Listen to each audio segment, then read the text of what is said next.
हसन नियाज़ी साहब ने नादरीन एक पैगाम भिजवाया है chief justice of Pakistan Yahya Afridi साहब को। उन्होंने कहा कि मोहतरम चीफ जस्टिस, आपने हाल ही में मुख्तलिफ जेलों का दौरा किया है। बराए मेहरबानी वक्त निकाल कर कोट लखपत जेल में कैद सियासी कैदियों की इयादत भी करें। काश आप मिलिट्री जेल भी जाते, जहां हमने 18 माह मुसलसल जिस्मानी रिमांड में गुजारे।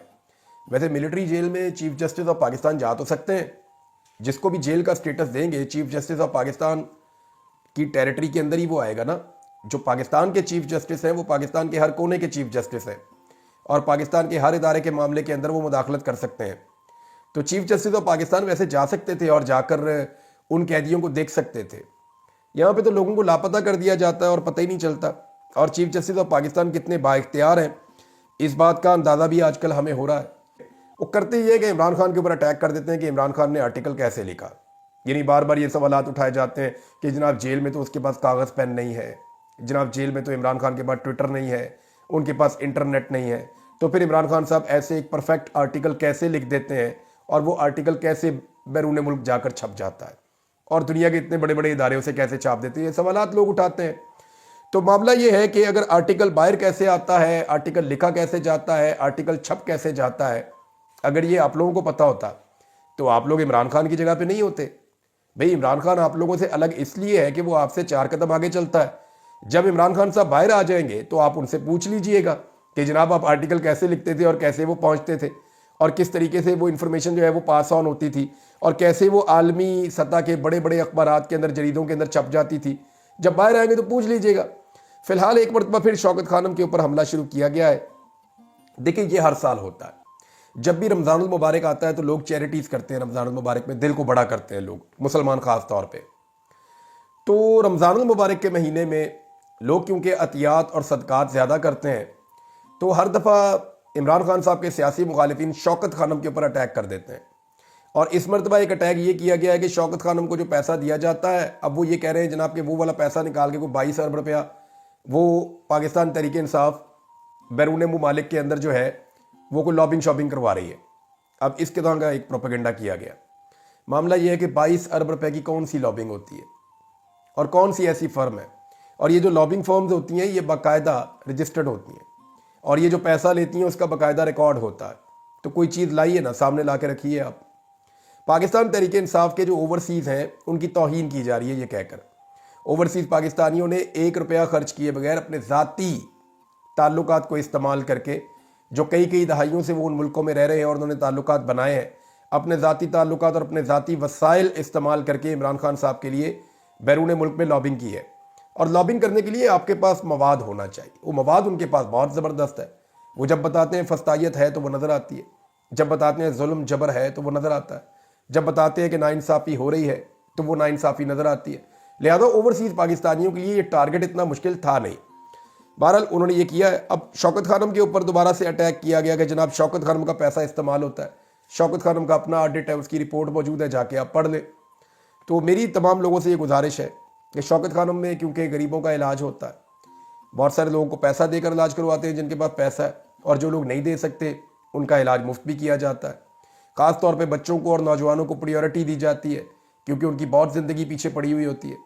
और फिर शौकत खानम के एक के बाद एक और इमरान खान साहब ने पेशावर में, फिर कराची में भी ये प्रोजेक्ट चला रहे हैं, उसको आगे बढ़ा रहे हैं।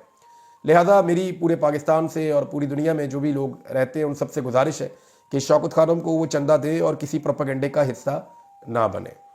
नाज़रीन, मीना खान अफरीदी साहब इमरान खान साहब के एक दरीना साथी हैं।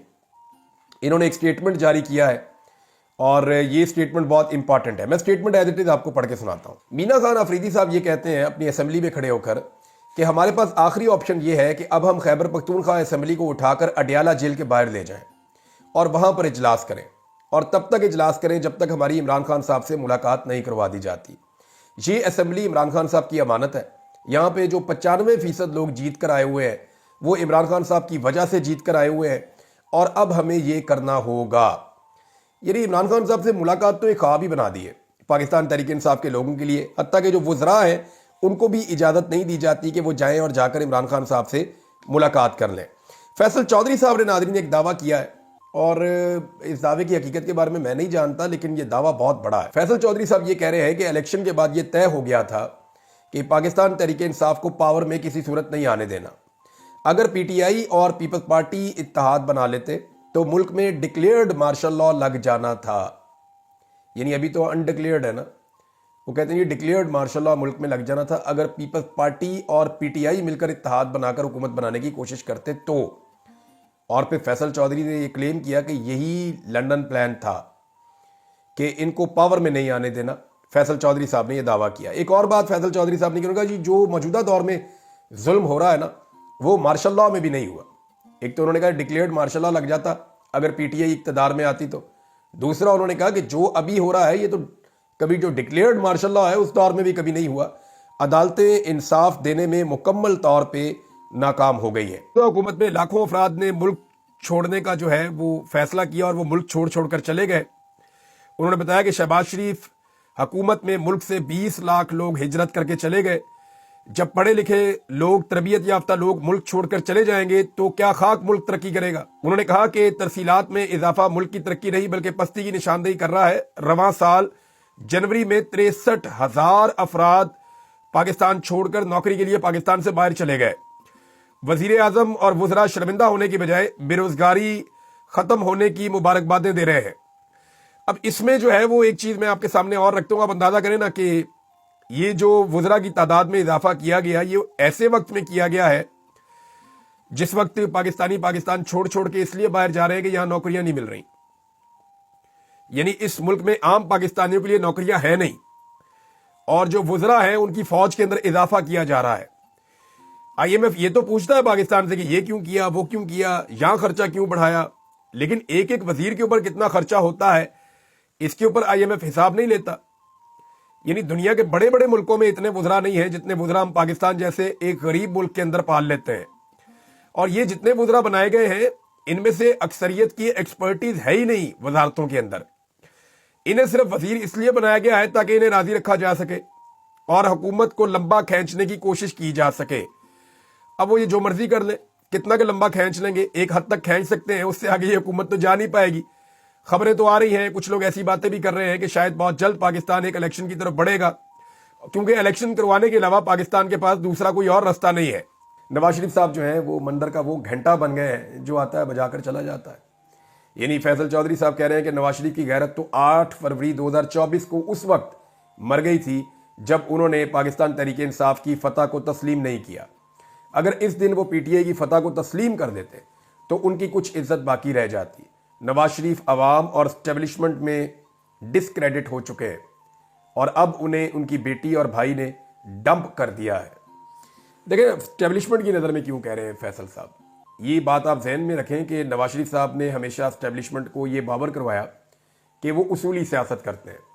अगर मियाँ नवाज शरीफ साहब यास्मीन राशिद के मुकाबले में सीट लेने की जिद ना करते तो एस्टेब्लिशमेंट में मियाँ नवाज शरीफ साहब की इज्जत रह जाती। यानी एस्टेब्लिशमेंट के दिमाग में कम से कम ये बात कहीं ना कहीं कोने में होती कि नवाज शरीफ एक गैरत वाला आदमी है। नवाज शरीफ ने हारी हुई सीट के ऊपर जीतना पसंद नहीं किया और वो अपने उसूलों के ऊपर खड़ा रहा। लेकिन एक सीट के लिए नवाज शरीफ साहब ने जैसे एक कैंसर की पेशेंट को जेल के अंदर वो बंद रख के उन्हें तकलीफ दे के जैसे उनकी सीट चुराई है, मियाँ नवाज शरीफ साहब ने मैंडेट तो चोरी किया उनकी पार्टी ने, जैसे मियाँ साहब ने अपनी ज़ाती सीट चोरी की है, उससे एस्टेब्लिशमेंट की नज़रों में भी मियाँ नवाज शरीफ साहब की वक़्त, अहमियत और इज़्ज़त ख़त्म हो गई है। वो डिस्क्रेडिट हो गए। एस्टेब्लिशमेंट को इस बात की समझ आ गई है कि नवाज शरीफ साहब असूली सियासतदान नहीं है। उन्होंने वही किया जो नॉर्मल किस्म के सियासतदान ऐसे मौक़ों पर करते हैं।